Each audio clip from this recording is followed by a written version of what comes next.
Welcome back to What You Will Learn. My name is Adam Ashton. G'day, I'm Adam Jones. Today we're reviewing Trump!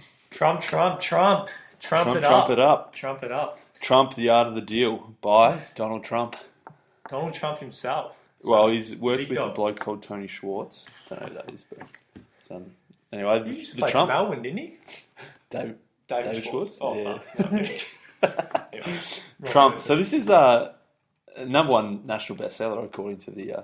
I'm sure it is, but so it was 1987. I think it was published. Trump was 42 at the time of writing, I think. But yeah, mate, what a fucking big dog! What a ledge he is. Yeah, he's got some skills. There's no doubt. So, Yeah, definitely. after reading this book, it's all just I don't know. It's just him just talking about his own deals. The whole book. He's obviously a big developer and is very good at what he does in that field. And he's a very topical person at the moment. So that's why we've reviewed this book. And I understand a lot of it is probably a lot of hype, a lot of from his side of the story. But basically everything he does turns to gold, doesn't it, mate? But I think it's probably been revealed to be not quite as accurate. But mate, some of the stuff he's done is pretty serious stuff. Yeah. He basically, from the sounds of it, rebuilt New York City from the depths of depression. Mate, I'm half taking the piss, but he's done some seriously good shit. Yeah. Seriously good shit. He's got some skills. So yeah, the subtitle of the book is The Art of the Deal. So that's what we're going to try and pick today is Donald Trump, the big dog's deal making and his philosophies behind it and how he does it. So, mate, what did you think of the book overall?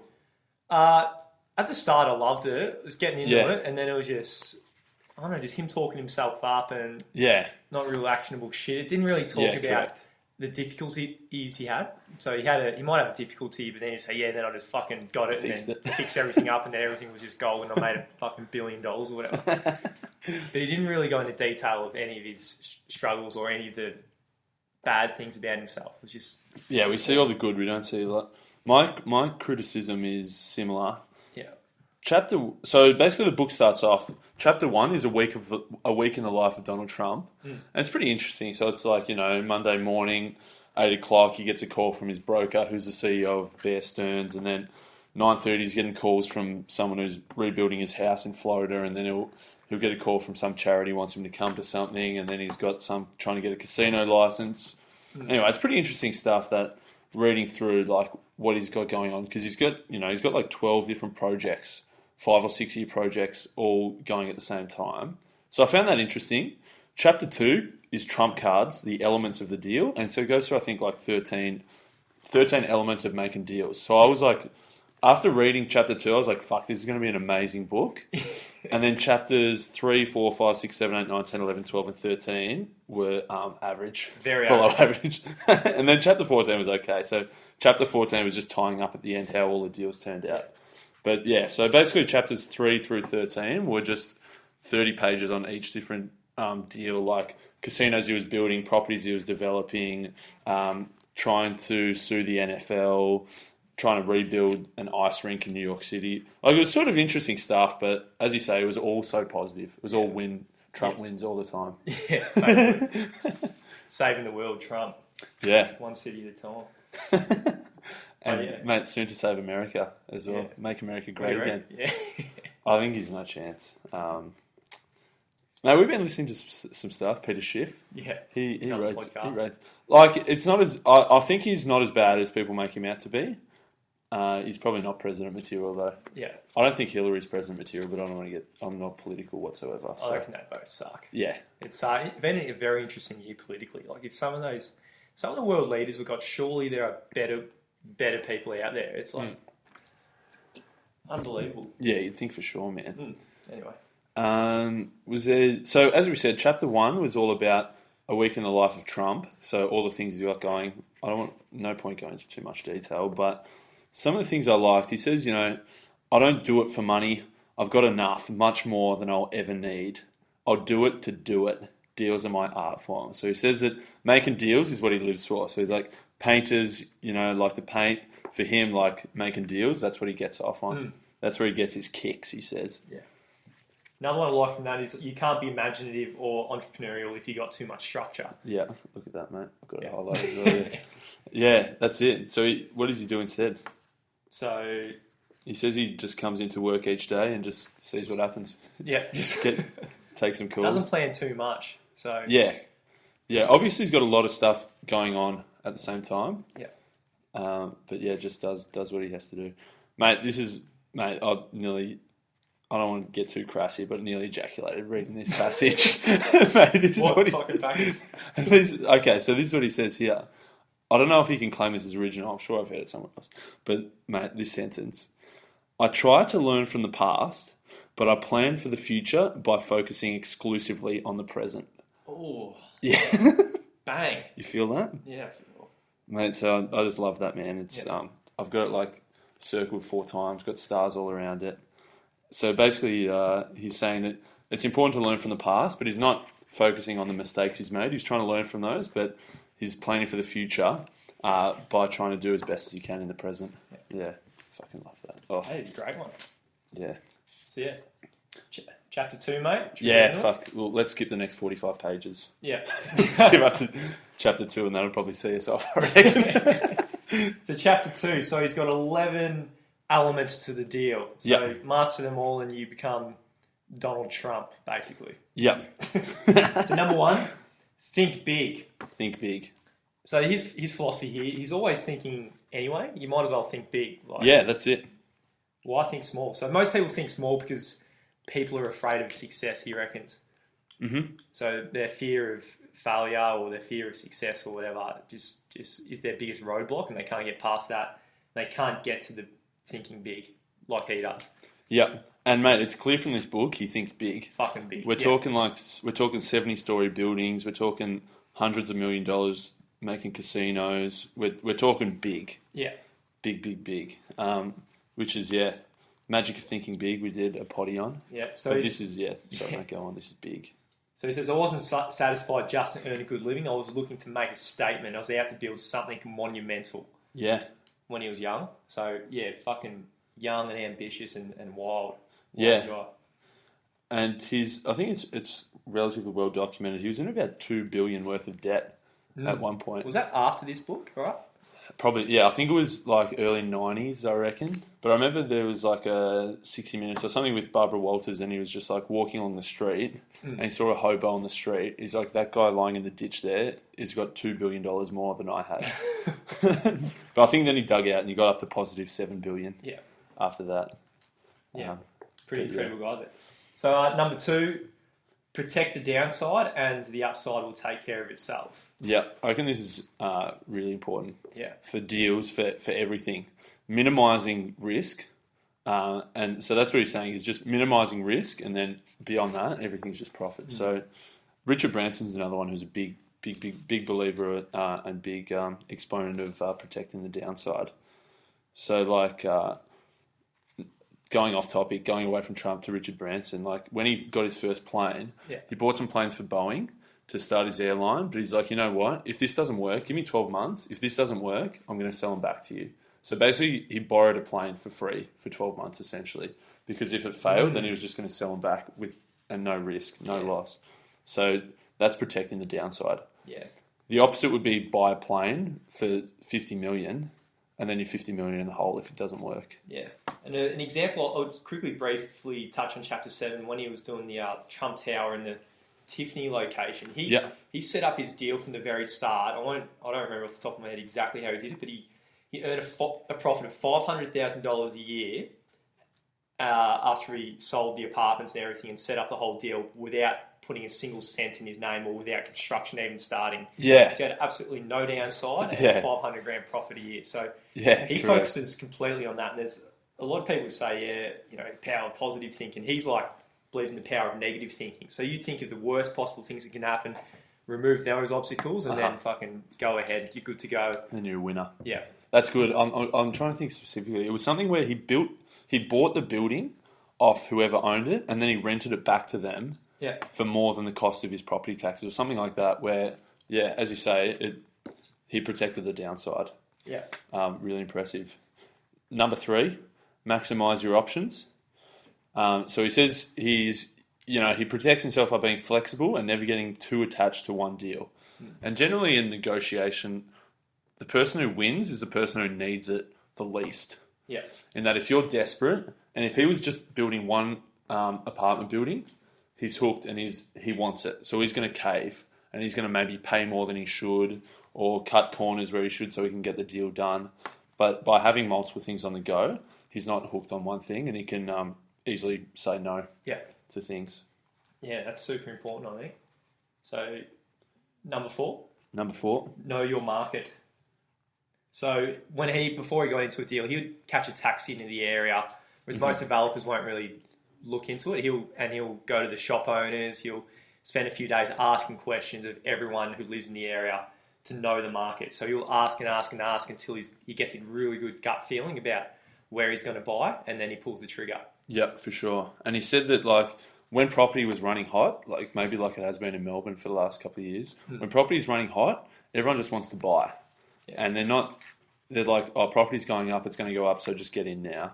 Whereas Trump was a lot more meticulous about exactly what he was buying and exactly where he was buying. Yeah, so that's a good quote in chapter 5 you're referring to. So he always assumed the market would cool off, but because everything runs in cycles, real estate is no different. So as soon as the government stops giving their subsidies out and then they raise interest rates, and they were in a period in the 80s where they were stable for such a long time and no one thought it would go up. As soon as that happened, it became a distressed market.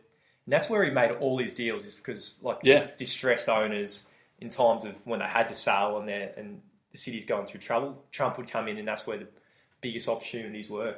Yeah, exactly. Exactly, man. What are we up to? 5? I've lost track. Use your leverage. So he says, the best thing you can do is deal from strength, and leverage is the biggest strength you can have. So he says leverage is having something the other guy wants, or better yet, needs, or best of all, simply can't do without. So again, it's whoever, if the other person needs it more, you're in that power of leverage, that power of strength and power. So by you having something that they want, you're basically in control. Yeah. So you have to convince the other guy it's in his interest to make the deal. Yeah. So you can probably apply that to different areas of life as well. Oh, definitely, the man. opposite sex is unfortunately the first one that comes to your mind, mate. Yeah. Well, unfortunately, it's true though. It's yeah, playing hard to get is an actual tactic some people use. But, How does it go for you, mate? Struggling, mate. Mate, do you play hard to get, or do you just put all your cards on the table? I've tried, and I just get bored of that. It works better for chicks, I reckon, than blokes. Definitely. Yeah. Number 6, enhance your location. So this is probably more specific for property and just location. So with property, it's so important to buy the best spot and then leverage the location. Yeah. The other thing he talks about is that obviously once you've got something, you can't move locations in a physical sense. But he says for him, it's all about promotion and psychology in pumping up the location, essentially. In that saying how good it is and getting other people to say how good it is as well. So he talks specifically about, he was building Trump Tower, which is in a good location, but an even better location was probably MoMA, the Museum of Modern Art, and they were building a tower on top of that. So he said that was probably a stronger draw card, but their promotion was shit ass, whereas Trump's promotion was really good, so it seemed like Trump's was better, even though the MoMA was probably better. Definitely. So number 7? Get the word out. So he's a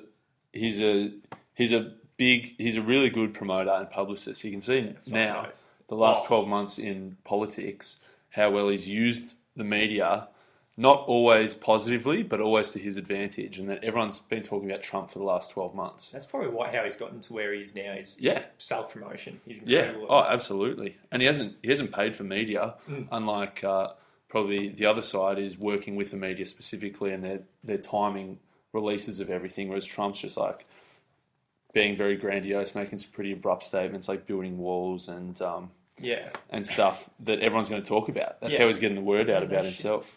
So his key, he says the final key, the key to the way he promotes is bravado. So he'll play to people's fantasies. Yep.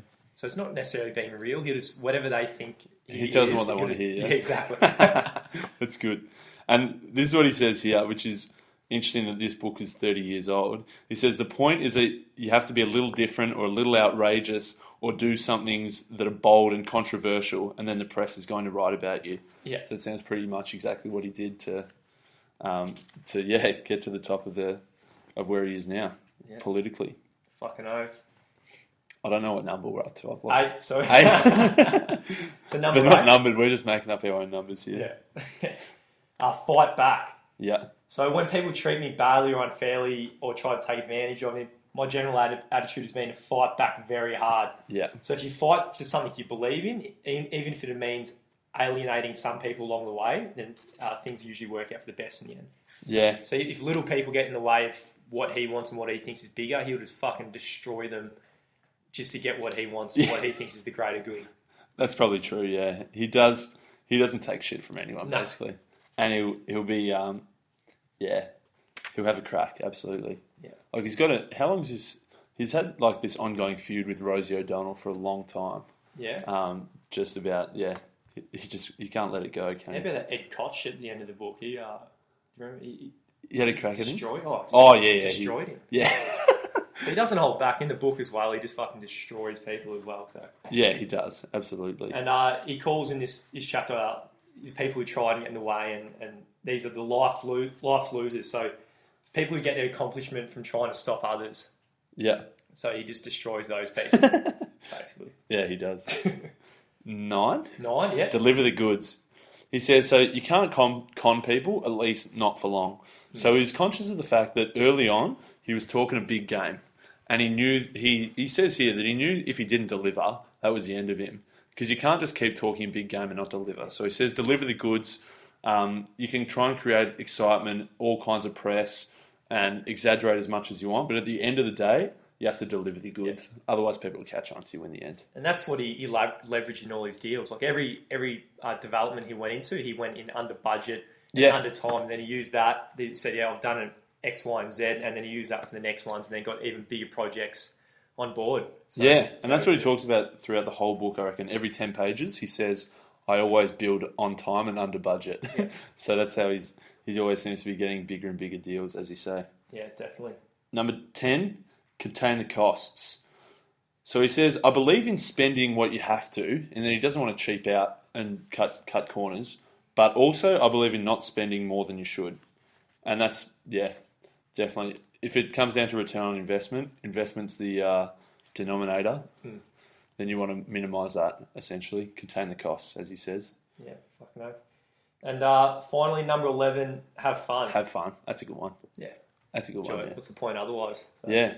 He says, money was never the big motivation for me, except as a way to keep score. The real excitement is just playing the game. Yeah. That's what he says he gets off on doing deals. Just loves doing deals. Yeah. Yeah.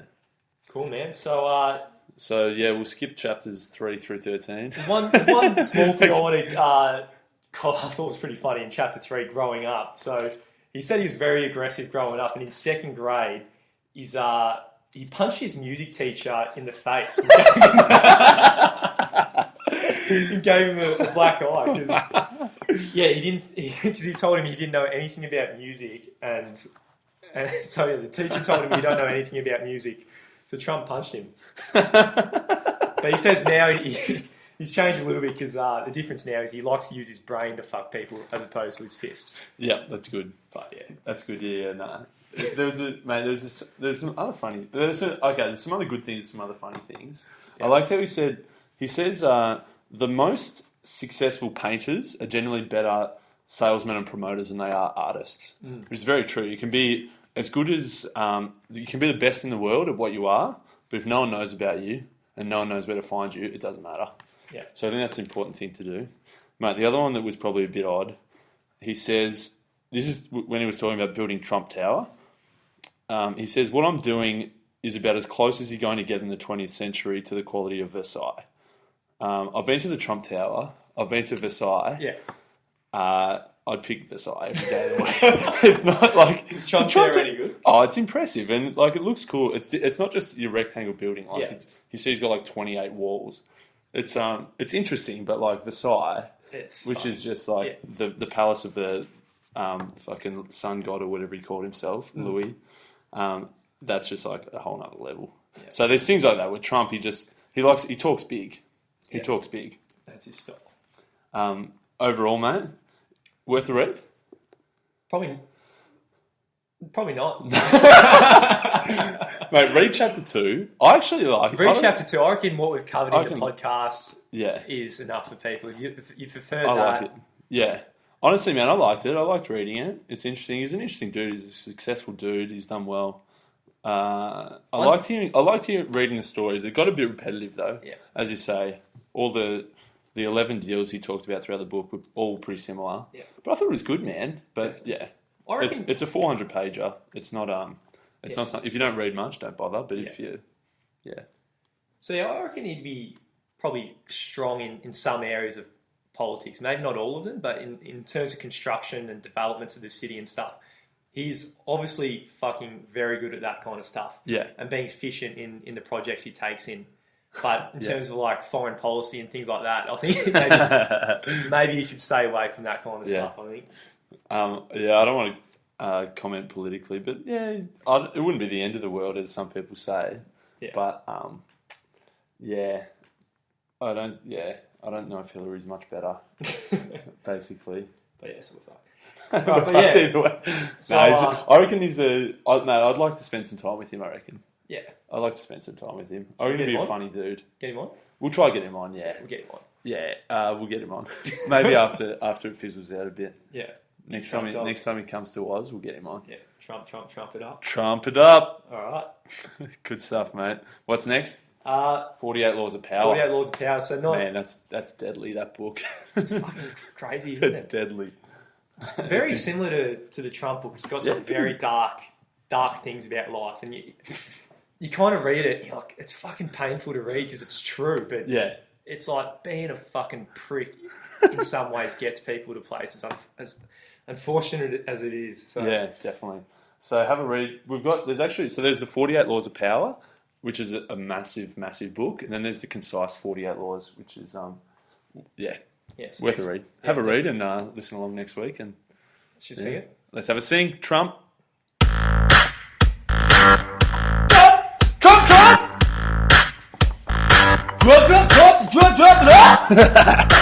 Trump, motherfucker! Motherfucking Trump! Think big! Think big, Trump! Maximize your options, though your market. Use that leverage, enhance that location. Get the world out, fight back, deliver the goods, contain the cost, and just have fun! Fight back, motherfucker! Trump! The Trump Tower is better than the Palace of Versailles! Build some casinos in Atlantic City. Take down Hillary. Don't let the blacks inside my apartment. I only rent to the whites. Rabbit motherfucking slave! Yeah. Kiss girls whenever you want. They don't have to give you permission. Just grab them by the pussy. Grab them by the pussy and see what's there. Out of the deal, Trump, motherfucker. Out of the deal, Trump, motherfucker. Think big. Have fun and Trump. Just Trump it up. Always Trump. Remember to Trump. Don't go outside and forget the Trump.